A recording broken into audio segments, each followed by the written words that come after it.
Hi friends, কেমন আছো সবাই? Welcome to my channel beauty magic.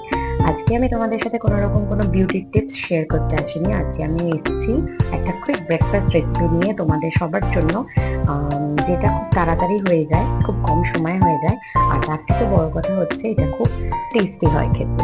So let's start. ভিডিওটা স্কিপ না করে পুরোটা দেখো, আশা করি তোমাদের ভালো লাগবে। এটা বানানোর জন্য প্রথমেই লাগবে সেটা হচ্ছে আমাদের ব্রেড। আমি এখানে দুটো এগ নিয়ে নিয়েছি, কিছুটা পেঁয়াজ এরকম করে কেটে নিয়েছি, কিছুটা আদা কুচি, আর এরকম করে কাটা কিছুটা কাঁচা লঙ্কা। আদার পেঁয়াজটা আমি মিক্সিতে নিয়ে নিয়েছি, আর দিয়ে দিচ্ছি একটু জল, দিয়ে তাকে একটা আদার পেঁয়াজটা একটা পেস্ট বানিয়ে নিতে হবে।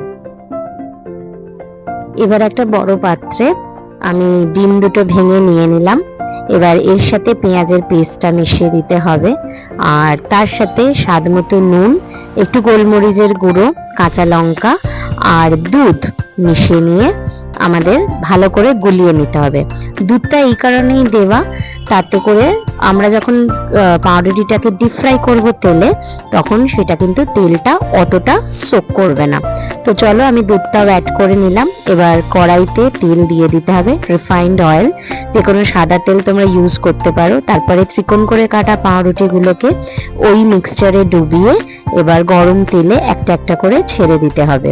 এরকম করে ছেড়ে দেওয়ার পরে ভালো করে উল্টে পাল্টে ভেজে নিতে হবে। মিডিয়াম টু লো ফ্লেমে আমাকে গ্যাসটা রাখলেই চলবে। একটু নরম আঁচে ভাজবে, নাহলে এটা পুড়ে উঠবে তাড়াতাড়ি। তো এরকম উল্টে পাল্টে খুব ভালো করে একটু হালকা আঁচে লাল করে ভেজে নেবো। এইভাবে এরকম লাল লাল হয়ে উঠলে ভালো করে তেলটা চেপে তুলে নিতে হবে। তাহলেই শুধু তোমার তৈরি হয়ে গেল ফ্রেঞ্চ টোস্ট। তুমি এটা সস, মেয়োনিজ সবকিছুর সাথে সার্ভ করতে পারো। আর এটা কুইক একটা রেসিপি, যদি ভালো লাগে তাহলে অবশ্যই বানিয়ে দেখো। আর আমার চ্যানেলকে বিউটি ম্যাজিককে সাবস্ক্রাইব করো নতুন নতুন রেসিপি, বিউটি টিপস পাওয়ার জন্য। আজ আসি, ভালো থেকো।